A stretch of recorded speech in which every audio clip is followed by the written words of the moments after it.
Welcome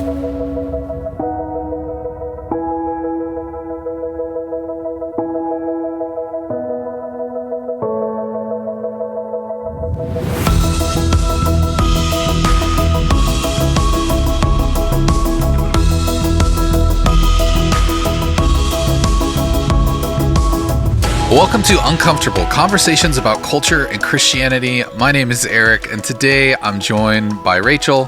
Hello. And Alex. It's me. We're here again in these little square boxes. If you're watching, if you're listening, nothing's different. No, it's good to be back for another episode. Rachel, this week you had an opportunity to sit down with Callie, who is a nurse in the Omaha area, and kind of get to know a little bit of her story amidst all this, the COVID-19 pandemic, and what kind of her perspective is, maybe how it's impacting Omaha right now. And do you have any thoughts before we go into the interview?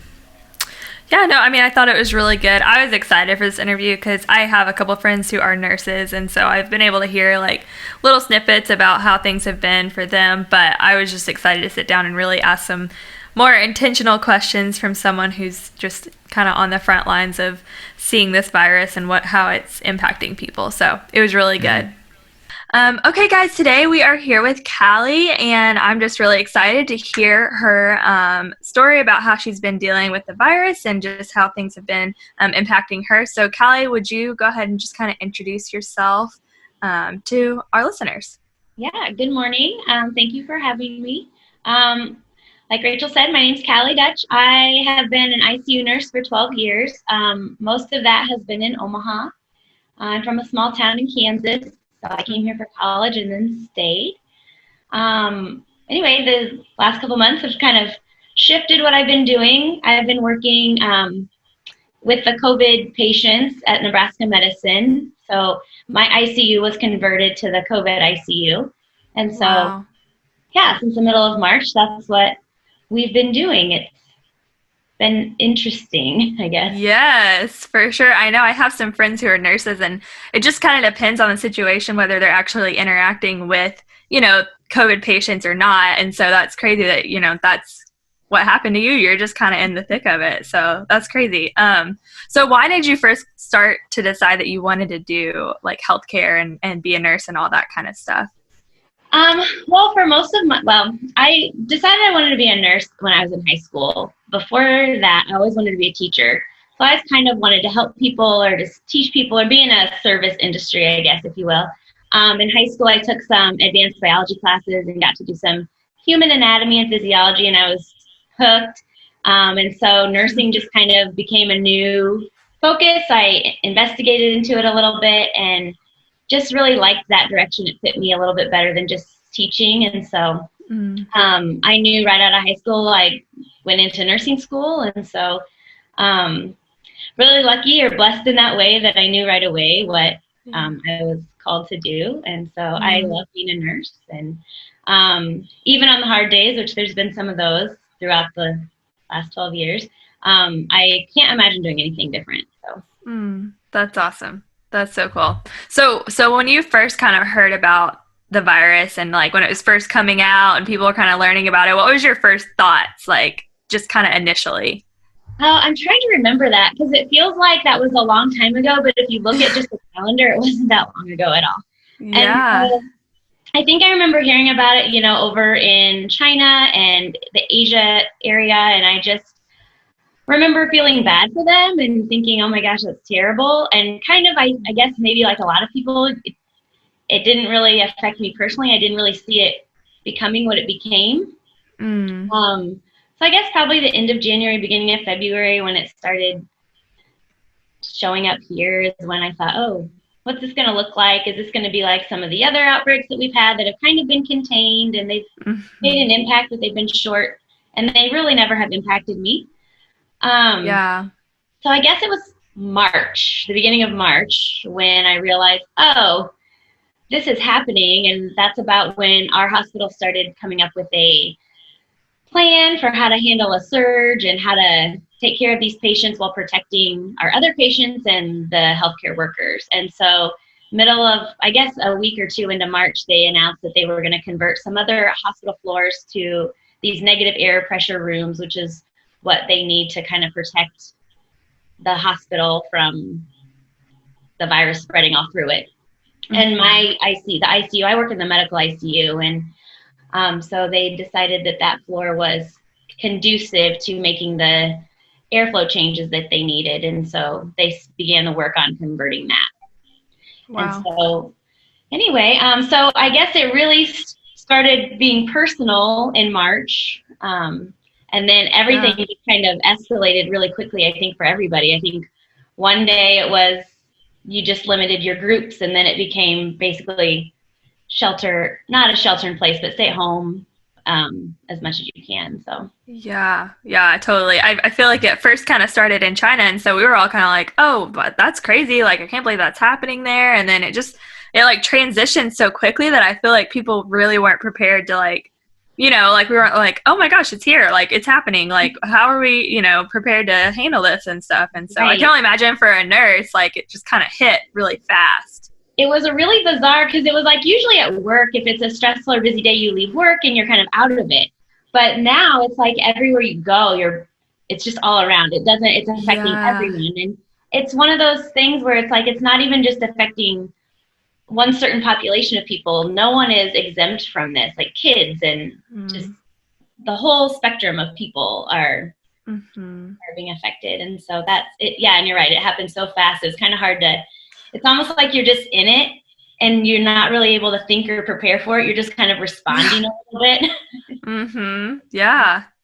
Gosh. Yeah. So how did it impact like your day-to-day job? Because I know you worked in the ICU before, right? And so now it's is it a little different or kind of similar? Yeah, the ICU parts are the same, essentially, but the protective equipment we wear, which thankfully, like we've never been short or anything like that. But just the mask, we have to wear an N95 when we go into these rooms, and really we end up wearing them for most of the day, because anytime we take it off, we have to get a new one and wait for the ones we've worn to be cleaned. And so we end up being in those masks we try and take breaks like every 2 to 3 hours, but realistically that happens sometimes, but some days, you know, you could be in that mask for 5 hours, and that it's really kind of gets hard to breathe, and it's kind of like, it's allergy season. This is probably too much information, but you sneeze and or you cough, and it's stuck there, and so sorry about that. No, hey, that's real. Healthcare people out there will appreciate that, I guess. But so just little things like that, where just like blowing your nose or whatever, you have to plan for it. And so, that's kind of changed things. Just when I first went up there, so I first started really up there 6 weeks ago, and the big thing was there's no emergency that's more important than your protective equipment, and just getting that into your mindset, because as nurses, you're so used to just like walking into a room and you kind of forget to take care of yourself a little bit. Yeah. And so that was something like really getting in the habit of always having that stuff on, no matter what's going on inside the room.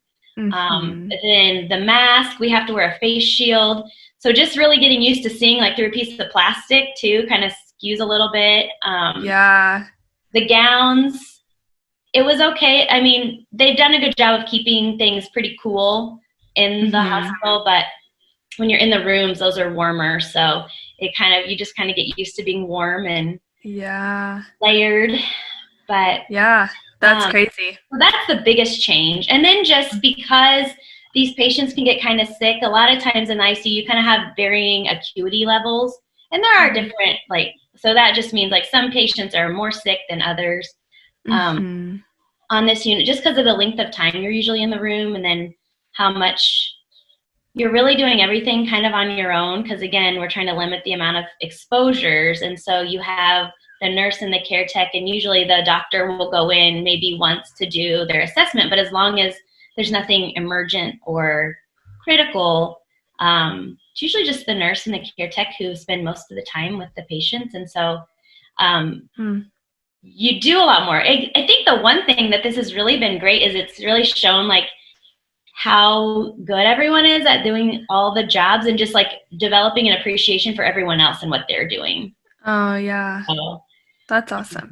yeah. Yeah, I went to a doctor's office the other day and everybody was wearing the mask and I had to wear it and I was like, oh my goodness. I only had to wear it for like an hour and I was like, this is horrible. Like I hate like, breathing in it and all that stuff. And then the other thing is like when you're seeing other doctors or nurses, like you can't see their face. Like, you can't see like facial expressions or like when they're talking. And like, I feel like that would be so hard, because it's like you want to see if people are smiling or like, all that kind of stuff. So I'm sure that's hard. All of a sudden, I wonder how expressive I am with my eyes. I'm like, oh, are my eyes telling you I'm smiling? Yeah, exactly. I don't know if you know. Yeah. So with all of this that's been happening and you've been pretty much in a lot of close contact with these patients, has there been any moments where you've just been kind of like afraid or fearful for your own health or safety, or have you been kind of okay with everything? Or I think it's changed a little bit. So initially, I think like everyone, you're kind of nervous. You've heard all these stories out of China and even New York, because by then New York and California had kind of come onto the scene. And obviously New York has been really terrible and they've had just so many patients. And you just kind of hear about some of the controversies with protective equipment and just healthcare providers contracting the virus. And so I think naturally you're just like, oh my gosh, is there going to be enough protection for me? Am I going to be protected? It's kind of like that afraid for yourself a little bit. And then you start thinking outside of that. And I kind of was worried, like my grandparents are getting older. My parents, you start seeing the patient population who are getting this the worst. And it's my parents' age people. And so you start kind of being afraid for them. And I think that after a few weeks of getting used to all the protective equipment and what we're doing and just the repetitiveness, some of the fears about me getting it have kind of gone away, and I'm not so afraid for myself. I still worry about my family and friends, just everyone. Yeah. And my personal kind of concerns, fears, things I have to kind of like work through in my mind are, because sometimes it can feel really alone in those rooms, or patients can get sick really quickly, is that, am I going to know enough? Am I going to be able to respond enough? Am I going to be what this patient needs? Especially like, communicating with the families who are in the hospital is just, that's really been, I'm kind of veering a little bit, but that's also been like it's been emotional, that toll. But anyway, so my biggest fears are like, honestly, is I hope I'm enough. I hope I can do it for these people, and outside of like just wanting my family and friends to stay safe, which is everyone's biggest fear too. And right. And have you had to take any like precautions with yourself? Like, I know we see these news stories where it's like a husband and wife are nurses, so they like, and they don't get to see each other for a month because they want to, social distance, and they don't get to see their kids. And I work with people like that, and I think that that would be so terrible. I live by myself, and so I don't have that to worry about. I kind of have like at work we call it like the warm zone and the hot zone, and so I have like my warm zone. So like this, like where I can go straight to my laundry room and just take care of everything that I come home in, and then change, and hopefully the rest of my house then stays as clean as possible, and shower and all that stuff. But so I'm grateful for that, because I don't feel like I am putting anyone else at risk. But the things that's changed, like I am, and all my family lives in Kansas or Missouri. And so, we talk on the phone a lot. And, but yeah, just, I think I might not have seen them anyway in this time, but just like knowing that I can't, or can't come visit me is kind of just, it just feels like it's restricting. But the biggest thing I've noticed is just like I have a lot of friends with a lot of little kids, and just seeing people. I haven't seen my people very often. I see them through windows and doors. And so like even we had this shower for a friend of mine. I couldn't even get out, because like, how do you explain to little kids? You can't hug them right now. You can't. Right. And so that's been hard. That's been hard for me anyway. And so, but Yeah. there's some little, like, I have a 4-year-old. He's not really my nephew, but I call him my nephew. And we've been writing letters to each other because he watched a Daniel Tiger about like sending letters. And so he's been sending me pictures. I've been sending him cards with like coloring pages, and he colors them and sends them back. So it's been really cute. It was his mom's idea. And so anyway, so that's so sweet. Yeah. I think that's one thing that I didn't realize. Like, I love hugs. And, like, it's just, like, the weirdest thing. Like, you know, it's, like, I can hug people that I live with and, like, but, like, hugging other people, I just miss it so much. It's, like, this weird, like, human interaction that it's, like, oh, my gosh, I didn't realize I was going to miss hugging people, you know, and just that physical touch. But I know. It's really hard. Yeah. I'm not a hugger, and I miss physical touch too. Like, just, like, shaking hands or high-fiving or anything. Right. Not the same. Right. And it's awkward sometimes because that's not natural. Like, I'm going to give you a handshake or whatever, but then you are like, oh, maybe I shouldn't give you a handshake. And so that one of my questions for you is, like, do you think things are going to actually go back to normal, like, after this? Like, or do you think that people are going to be, you know, there's just going to be different things, even for nurses too? Like, I don't know. I was thinking about that, and I wish I did. I wish I could say I think things are going to go back to normal, because I really want them to. Right. At least I want all the things that I want back.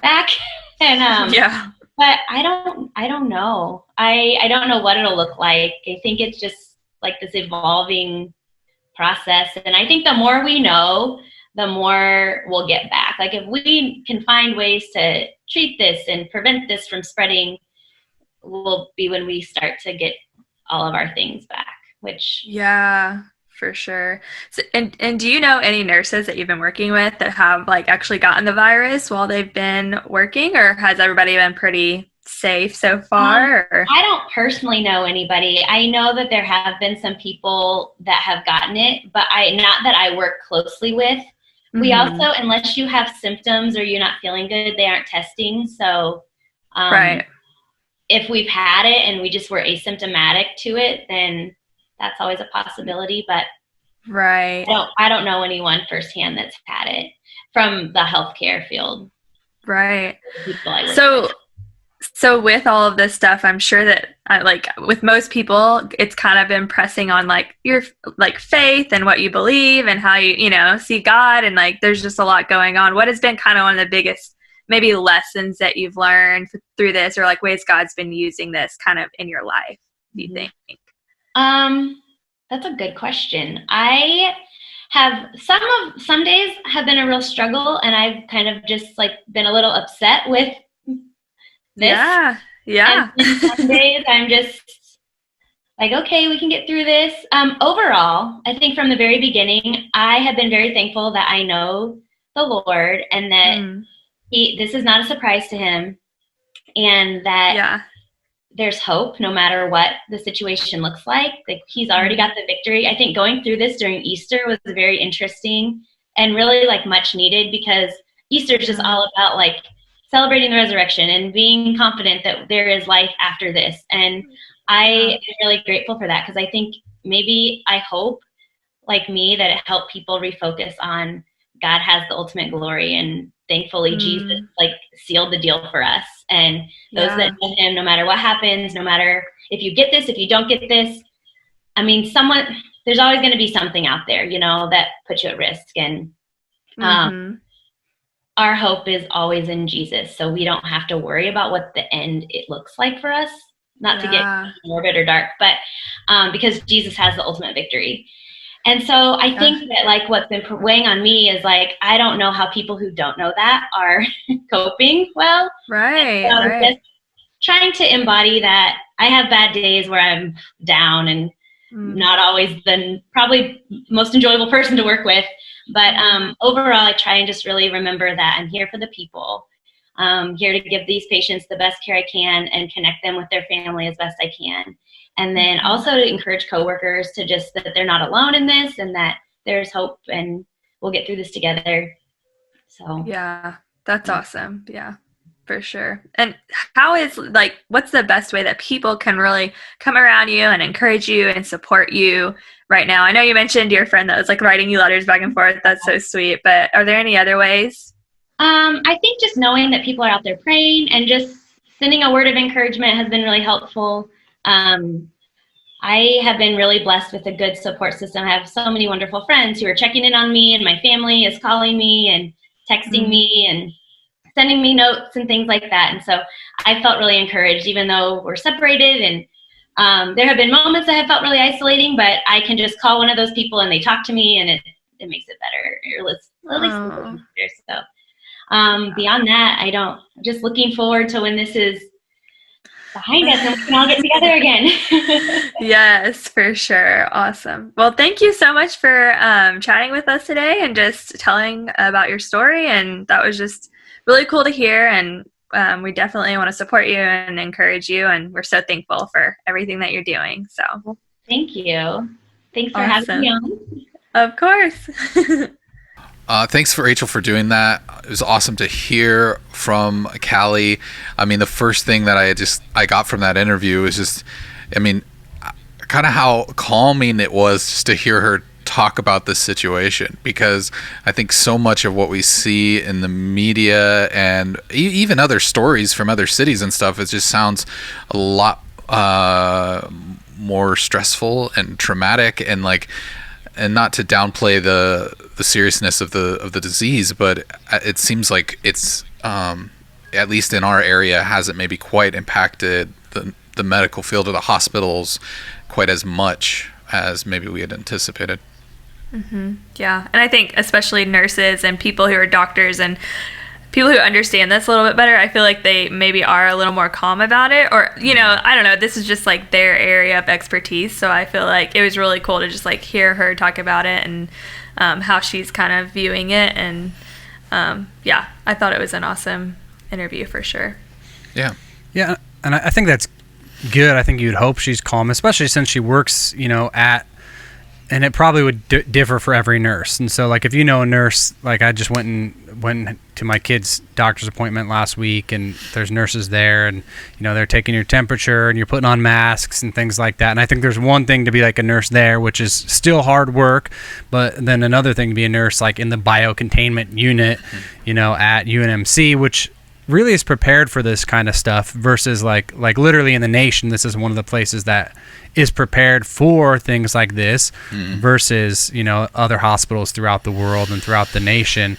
And so it seems like there's a level of preparedness, and that they've talked about this kind of stuff before versus maybe other people. So maybe that's where some of the non-shock factor is from her. But yeah, there was definitely certainly a lot of different things in that interview that were calming, and we're good to hear from her. So yeah.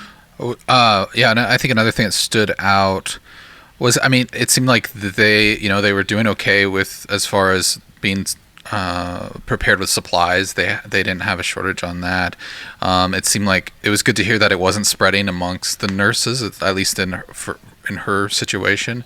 But I mean, she did at one point talk about just dealing with the fact that people can't come to visit their family members. And I think specifically she talked about an elderly woman who's passing away, and she kind of had to be with her and her family.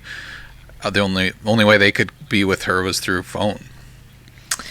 Yeah, I wish we could have gotten this recorded, because we actually had a long conversation about this afterwards, and she just kind of shared how a woman came in and she was sick and she was elderly, but she didn't have the virus. But even if you don't have the virus, people can't come in and visit you, no matter what the situation is. And so, I mean, basically this older woman was passing away, and so she had to be there with her and basically video call all of these women, this woman's children. So there's four of her kids, and they were video calling them one by one, basically saying, hey, I'm sorry, she's passing away, they couldn't come and be with her and give her their last hugs or last goodbyes. I mean, they were obviously doing it over video call, but just so different than what you would normally hope for in that situation. And she said, honestly, I think the biggest thing was just like the emotional toll is kind of what she was talking about, of just like she was like crying, and really it's just sad because she's like, I had to tell them, like, you know, she's passing away, I'm sorry you can't be with her, I'm with her, I'm, you know, trying to, you know, love her as she's passing away. But I mean, it's very heavy stuff that she kind of has to deal with in those situations. So yeah, I'm grateful that we didn't jump into this right after that conversation, because that part had me a little bit emotional and just reeling for that, because that's part of the aspect I hadn't heard a lot, you know. I mean, you're hearing a lot about COVID and all those kind of things, and people are dying, but then just the reality that, like, dying's terrible no matter what, but dying alone, you know, at least with strangers, even if they're nurses or doctors, dying without your kids being able to, like, come by your side and hold your hand and, like, do those kind of things. Even pastoral visits that we get to do, those are limited, and so you can't have people outside of the medical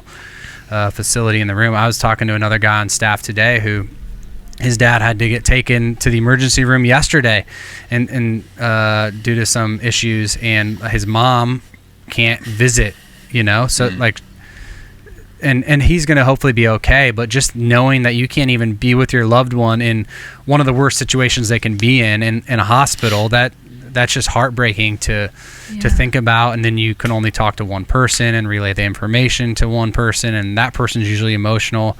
That's what the guy on staff was sharing. And so that part of it is something I hadn't really wrestled with yet, but just my heart goes out for people in that kind of situation, whether it's affected by COVID or not, like this lady who that's not what she was dying from, but didn't matter because she couldn't be with her loved ones in that kind of situation. And man, I can't imagine just the toll that'll have even on the loved ones now, but then in the future, and then funeral plan, all of those things are dramatically affected because of what we're going through right now. So yeah, it seems like it's just across the board disrupting the traditional grieving process.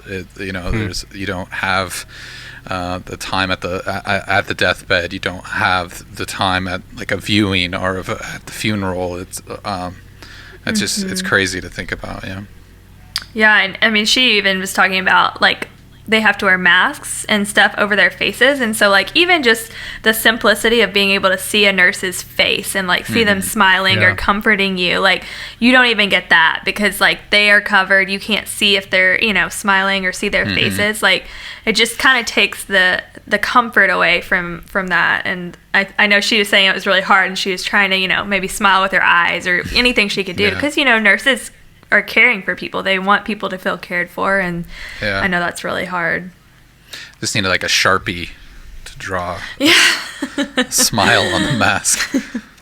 Yeah, and just how nasty, you know, she was saying, there's no taking it off. You know, like you're breathing in it, you're coughing in it, you're doing all of that kind of stuff, and you know sneezing you can't in take it off. Yeah. So that'd be rough, especially during allergy season, if that's something you've got going on. Right. For sure. I thought the other thing too that wasn't on the interview, but as I've like dialogued with her, I've dialogued with Emma even afterwards. I was talking to Emma last week, and Emma told me, she's like, yeah, one of the nurses was in my small group, you know, that I got to see when I was at the hospital. And I was like, oh, who was that? And then she told me it was Callie. So obviously Callie couldn't tell us that kind of stuff because of HIPAA and all that kind of stuff, but it was just encouraging to even hear Emma like say she recognized somebody from the church, and just the joy that brought her. She said she saw her through a window, and just to see someone, you know, like to have some kind of relationship and know that person and know that they saw you, and just that eye contact, you know. Emma said that was one of the things that she really you know, perked up, and I think another thing, you know, that was that there's hope, you know, knowing that Emma made it through that kind of situation, knowing that the first Nebraska patient, and knowing that she had some underlying health issues, you know, I think it gave all of the doctors and all of the nurses hope that, you know, if this person with other health conditions if we can help them, then man, maybe this isn't as dire, and we can help other people. And obviously, like, giving God credit too for pulling Emma out of that. But I think that was just an encouraging thing. through it as I was talking to both of them, and not knowing as we set this up actually where Callie worked and how their stories intersected, but getting those pieces from them was kind of a fun way to hear that off air. So yeah. Were you gonna say something, Rachel? Sorry, I didn't mean to cut you off. No, I was just saying, and we kind of talked about this in the beginning with her, just like how she was responding to the virus. It's just kind of funny because it's like it kind of came out of nowhere for everybody. So nobody really had time to process what was going on and like what how the virus was going to impact us and what was going to happen. And like it wasn't like, oh, all the nurses and doctors had this like inside scoop ahead of everybody else and was going to be able to like, process it better or whatever. Like she was experiencing it along with everyone else, but she also had to be in the middle of it while she was, I just can't imagine being in the middle of something when there's still so many unknowns of like, what is this? How is it impacting people? It is a little scary, especially to be out there and being the one taking care of those people. Yeah. And she didn't mention it, at least on the interview that I heard, but did she talk to you at all about kind of their projections at all? Like, have they hit their peak? Is the peak still coming, or did they have any insight to that, or did she mention that? I don't think so. Yeah, we didn't really get into that kind of stuff. Yeah. And even when I asked her if she kind of saw, if she knew anything about what was going to happen in the future, she's like, yeah, I mean, we're still figuring out stuff and trying to find the unknowns. I mean, just the reality of the fact that it's hit us, a couple months ago, that's not very long to figure out, to solve something and find a cure and all that stuff. So, yeah. Yeah. It's crazy because I think, you're starting, because I had talked to someone else on our staff whose wife is a nurse, and they were saying that like, the peak from their perspective kept getting pushed out, like it was going to be this point and now it's further out. And but we're still like we're starting to open up some things again, or slowly. So hopefully, I mean, hearing her story, it's definitely comforting to go like, okay, well maybe maybe we're going to be able to get back to some sort of normalcy sooner than we maybe thought. But yeah, it's always good to hear these stories. I think the other hard part that is consisting of all this is the internet's awesome. It's great to keep us connected, but also every state is going through this at a different rate. Yeah. And so the panic in New York and California and those highly populated places, we're hearing the news and hearing how chaotic and crazy it is, and the numbers are rising. But then in Nebraska, now we're starting to like sense that and feel that peak. So for a long time, we were reading about all these people have COVID, but then none of us knew people maybe here that have it. And then now I think that's starting to change. Like there's a guy in my small group who got diagnosed with it on Saturday, and so he got his test back on Saturday, and he's got it, and so now that's going to affect him and his family and what they can do, for the next few weeks. And so I think in Nebraska, what I was reading, one of the studies today was it's the place that's changed the most in the last week, that now we have had the biggest jump statistically by our population in the last week. So I think even now it'll be interesting to see how we continue to press on, and how 50 states are all sharing different information, but it's hitting everyone differently. Like one of my residents is from Montana, and he's like, yeah, like how we respond in Montana and how churches respond in Montana, where there's not a lot of this population happening, and they haven't had any confirmed cases, I think he said, in a week in the state, versus now here. Like you can't compare apples to oranges of like, well, this church should be opening up because that's what it's like in Montana, and this is where, so I think those are things that I've really started to process a little bit over the last few weeks. Is you can't just judge how Arkansas is doing it and how Nebraska is doing it, how New York's doing it, and Georgia with all the same data, because it's hitting us all in different ways. And so hopefully in Nebraska it's it's slowing down, but it seems like it's picking up at this point, and now more and more we'll know people that are affected by that in the coming weeks. So well, and to your point too, I think I even saw something today that said like cases are starting to decline in places like New York, but in small communities they're actually growing. And that's something that I think people kind of thought, well, if you live in a more rural area, it's not going to affect you as much. But if you look at middle Nebraska right now, those numbers are starting to rise pretty dramatically. So Grand Island, for example, it's just going crazy there. right now. So yeah, so I don't think we've seen the end of it by any means, but I do think it's good to keep a level head, and it's good to keep hearing stories from different perspectives, and it can be encouraging. And I think. Go ahead. Well, I was just going to say, I think it affects everybody in a different way, and so how we're all living. So there's some people I was reading that they had to go bust Strand Park last week because there was a bunch of people out there partying and like it was a hot day, and they were on beaches and they had to bust them. And so some people are living like nothing's happened, and then others are like, hey, Callie's like, I can't go visit my family because even just visiting people puts me at risk, puts them at risk, puts my job at risk. I remember she's in a group that I'm a part of, and we went and did a drive-by diaper shower a few weeks ago, and I was able to like get out at a safe distance from people, but Callie's like, I got to be in my car and like not even say hi to people, anything like that, because that, like, so she can't even fully participate in the way other people are, and there's that grieving process in it. And so knowing all of the domino effects for those people that are in the health community, and like got a shower at work with the hot room and like all of that kind of stuff to make sure you're taking care of yourself is just, it's just wild to know those precautions.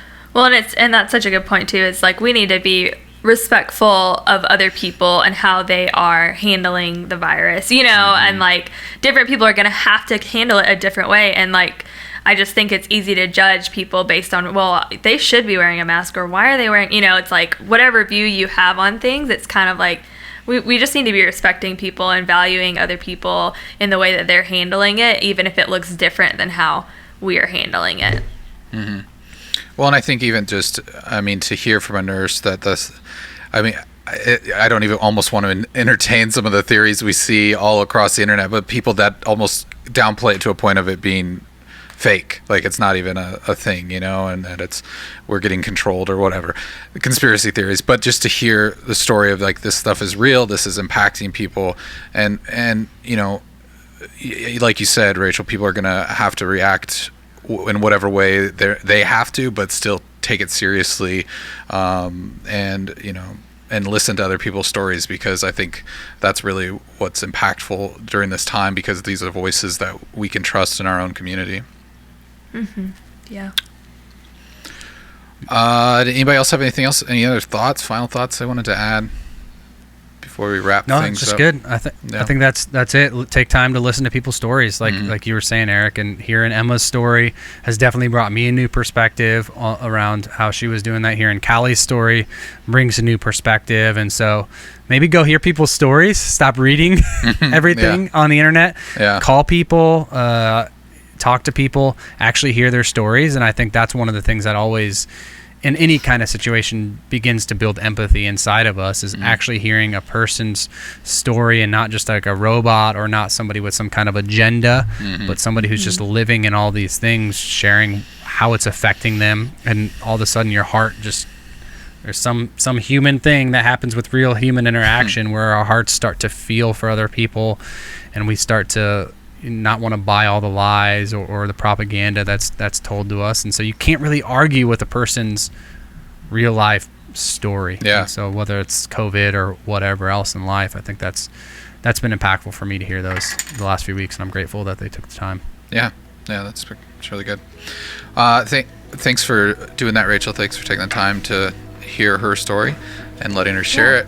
Thanks to Callie for being on the show. We really appreciate that, and our prayers are with you as you go through this stressful time. And she gave some ways that people can encourage her at the end, so take those to heart. Thanks everybody for listening, and if you'd like to reach out to us, you can do that on social media at CCC Omaha, or you can send us an email to podcast@cccomaha.org. We'd love to hear from you. Any questions, concerns, things you'd like to hear us talk about, anything like that. But until next time, we'll talk to you all then.